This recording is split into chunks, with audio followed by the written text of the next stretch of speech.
A gente vai falar sobre a Covid-19. E para isso eu estou trazendo um convidado muito especial, é um amigo meu que mora na França e que acabou se infectando com a Covid por lá. O Sérgio Andrade, ele é um consultor de empresas na área de saúde, ficou doente com a Covid e vai compartilhar com a gente a experiência da doença e também como é que está sendo lidar com esses dias de distanciamento social lá na França.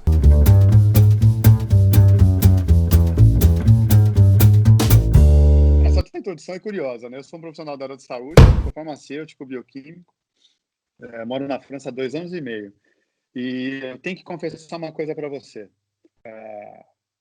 Quando começou essa história de Covid lá na China, e aí eu ficava acompanhando e vendo aquela construção de hospitais, etc., eu falava, meu, loucura essa China, né?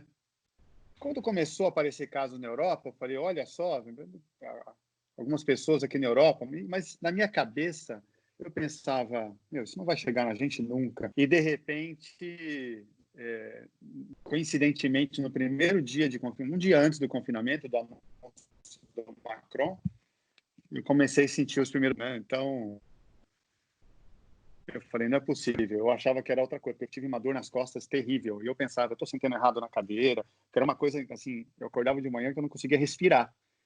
E eu falava para minha esposa, eu devo estar sentando errado, né? Muito tempo sentado, trabalhando sentado, não estou fazendo exercício, estou parado e tal.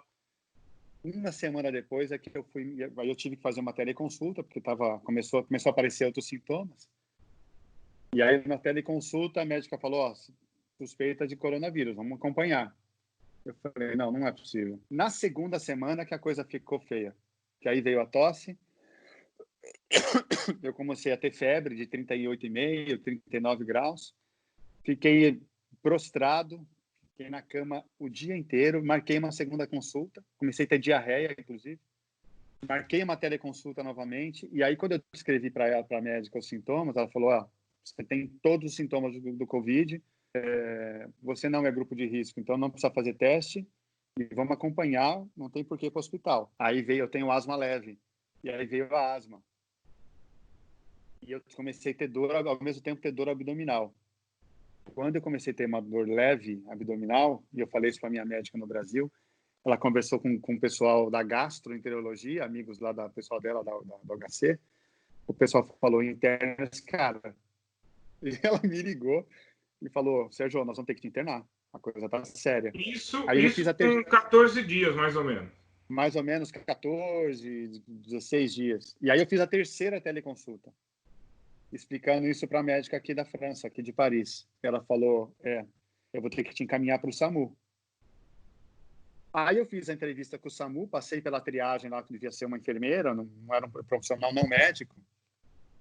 E ela falou, você tem Covid, vou te passar para a médica.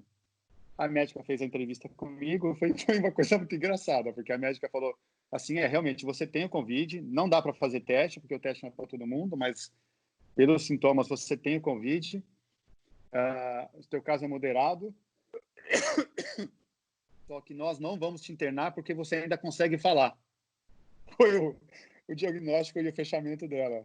Ou seja, era a linha de corte para escolher quem vai ser internado ou não, porque imagino que na França, então, assim como talvez aconteça aqui, não vai demorar muito, a gente tem os hospitais super congestionados, né? Não tem leito para todo mundo.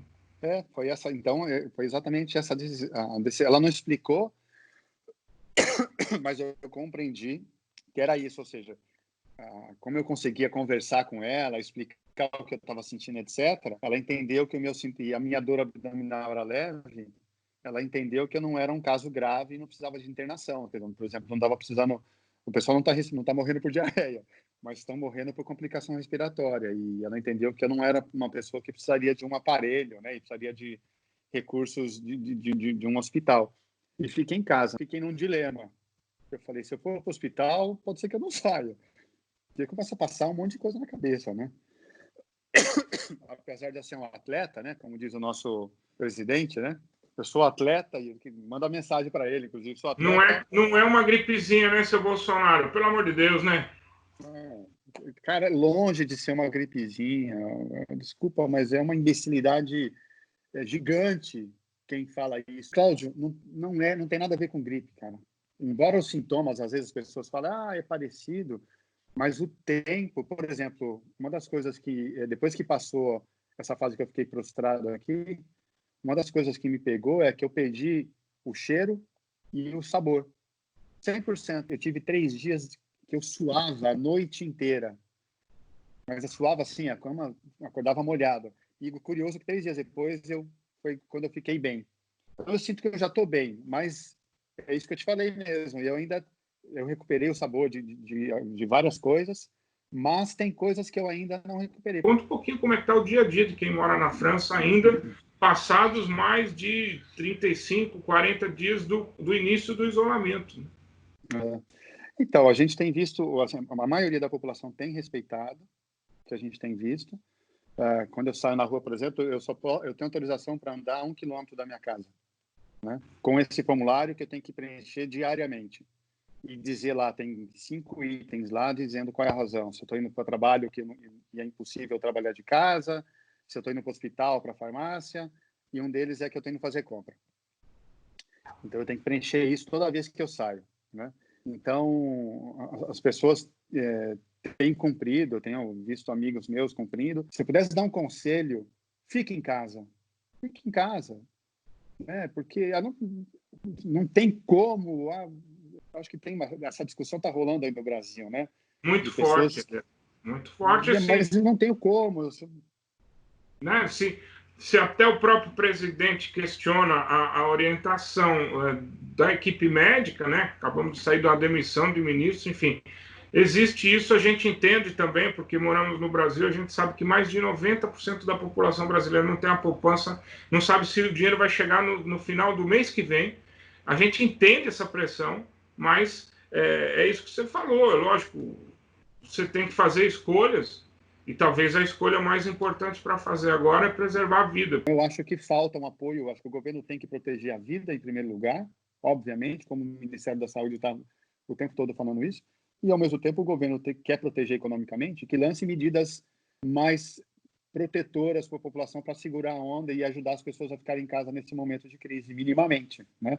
Tem bons exemplos aí. Se você puder ficar em casa, você tem que se resguardar para superar esse momento, para poder permitir que as pessoas que realmente não possam ficar em casa, elas tenham acesso ao tratamento para ter uma chance maior de sobreviver. Você teve aí, a gente sabe que não foi fácil, mas você ainda conseguiu se recuperar em casa, mas para as pessoas que têm uma condição mais fragilizada do ponto de vista de saúde, para que essas pessoas tenham acesso aos leitos de hospitais e tenham uma chance de se recuperar, né? Eu não sou especialista da área de saúde, o especialista aqui é você, mas a gente tem toda uma equipe de médicos, de enfermeiros, de profissionais da saúde que estão lá na linha de frente, estão se infectando e também tem que se cuidar para se recuperar, para poder continuar cuidando das pessoas.